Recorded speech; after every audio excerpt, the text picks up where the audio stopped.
So what does it mean to ground yourself? Why does it even matter? And how can you ground yourself right here in this moment when you are feeling out of whack? I'm going to lay it all out for you, including some practical exercises to help you get grounded ASAP. I'm Nicola, and my passion is helping parents and not yet parents release their stuff so they don't pass it on to their kids and repeat the cycle. And I've been finding ways to break my patterns of pain for over 25 years. So grounding can refer to two closely related things. Firstly, it can mean being connected electrically to the earth, whether that's through a wire or through your feet on the ground. And secondly, it can mean being in a state of calm, stable centeredness. Now here I'm mostly talking about the latter, but standing outside with your bare feet on the ground is also relevant. So what does it feel like when you are ungrounded? Well, for many people, it can be having a very mind-focused state, lots of busy thoughts racing around in there. Or maybe your thoughts are really scattered and you're feeling overwhelmed. It can also be anxious and unsettled, or you can feel foggy or spaced out and have trouble focusing. You can also feel drained or exhausted. And it's important to recognize in these moments, there's nothing wrong with you. This is just a suboptimal state. And the idea with the techniques that I'll go through with you shortly is to help bring you back to a slightly better state so you're more able to function and engage with the world. When I'm ungrounded, I'm spacey, almost like I'm drugged. I'm less aware of my surroundings. And I am physically unstable, so I have to be careful as I move about the world. I describe myself as basically being floaty, as if I'm a balloon that could just float away at a moment's notice. To get grounded, what we're doing is we're pushing the reset button. We're bringing ourselves back to the present moment so that we have a strong sense of self. We have a more balanced outlook on what's going on for us. We're more self-aware. We're more emotionally regulated. We can respond constructively. We're more connected to our bodies. We have strong, healthy boundaries. We make good choices and we act in a way that's aligned with who we are. It's all of these things that come together to make us function at our best. And there's a huge array of techniques that you can use to get grounded when you are feeling ungrounded for whatever reason, and I've put them into 7 different categories. And in fact, I've got a guide that lays out 97 different techniques that you can use to ground yourself with a lot more detail than I can go into here. But as you go through these techniques, it's important that you experiment and just use the ones that feel good to you. So the first category is mental exercises. These can be quite easy to access if you're already busy running around in your head with lots of racing thoughts. You can do things like count backwards from 100 by 7s. You can name 5 flowers that you know of, or look around you and name 5 things that are blue. You might want to organize something like a drawer or a cupboard, or you can do a puzzle like a Sudoku or a crossword or a jigsaw puzzle, or you can recite the lyrics to your favorite song. All of these things are giving your mind something to do that helps to settle it down and bring it back to the current moment. The second category is mindfulness and presence. And what we're trying to do here is bring our awareness to the present moment. So you can ask questions like, what's the date? What's the time? What's my age? When's my birthday? Where am I right now? Or you might choose to meditate and practice that mindfulness that way. You can put your phone away. That can definitely help to bring you back to be more present in the current moment.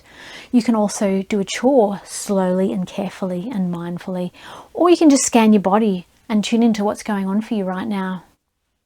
The third category is visualization and imagination. So you can recall a memory, a happy memory, and live that through your mind and enjoy the feelings of that. Or you can think about a loved one, someone that you care about. Imagine how you feel about them and bask in those feelings. You can breathe in and out different colors depending on which color you like the feel of the most. Or maybe you can talk to your body, have conversations with it, and imagine it having these issues and you helping it settle down from that.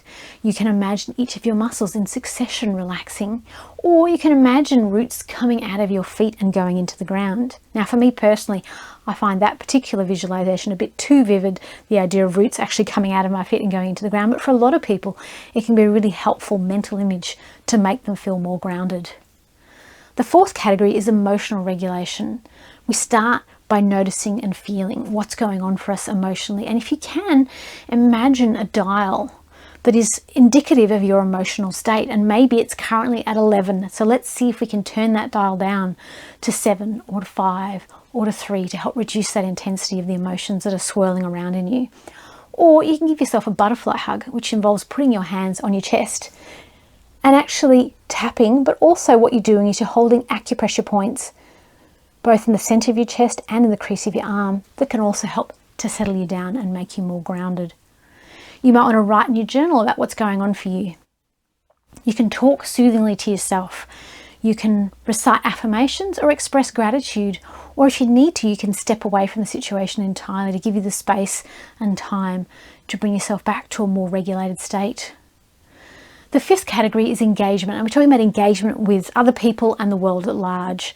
So maybe you call a trusted friend or someone who is a safe person that you can talk to about what's going on for you. Maybe you get a hug from someone. Maybe you send yourself a really nice text. Maybe you listen to an uplifting podcast or an upbeat TV show. Or maybe get creative and express yourself artistically, or simply do some colouring or engaging with the flow of life. The sixth category is your senses. So maybe you hold a favourite object, like a fidget toy or a favourite memento, or perhaps you listen to the sounds that are going on around you, or touch different textures if you can find ones that feel good to you. Maybe you wiggle your toes, or you can open a window and feel the fresh air on your face. You can listen to some music, or you can use the 5, 4, 3, 2, 1 technique, which is 5 things that you see, 4 things that you touch, 3 things that you hear, 2 things that you smell, and 1 thing that you taste. And that can really help use those senses to bring you back and engage you with what's going on for you right here, right now. And the 7th category is physical strategies. So maybe you have a shower or a bath. Maybe you breathe deeply. You can stamp your feet, jump up and down, or bounce. You can hum or stretch. You can eat something or drink something. You can go outside in nature, or maybe you snuggle inside under a cozy blanket. You can just be still wherever you are, listen to your body and what's going on for you right now. The idea with all of these techniques is that you're bringing your awareness into the present moment and bringing you back to yourself so that you can function and engage constructively with the world. And as you try all these techniques, remember to make it personal. Try them out, but if you find a technique triggers you or causes you stress, then simply don't use it. Move on and try a different one. But build a repertoire of techniques that you know work for you to help you feel more grounded. And as you practice these techniques, they'll be at the ready when you need them. So make sure you're practicing outside of the times when you're feeling ungrounded, so that when you are feeling that way, they're right there and you can just call on them. You know how to do them and they'll be effective for you in that moment. And with consistency, you will develop a greater sense of peace. You will be more stable. You will have a deeper connection to yourself and the world around you. So I'd love if you comment below what grounding techniques work for you so that we can learn from your experience, or which of the techniques that I've already mentioned do you think you're going to try next?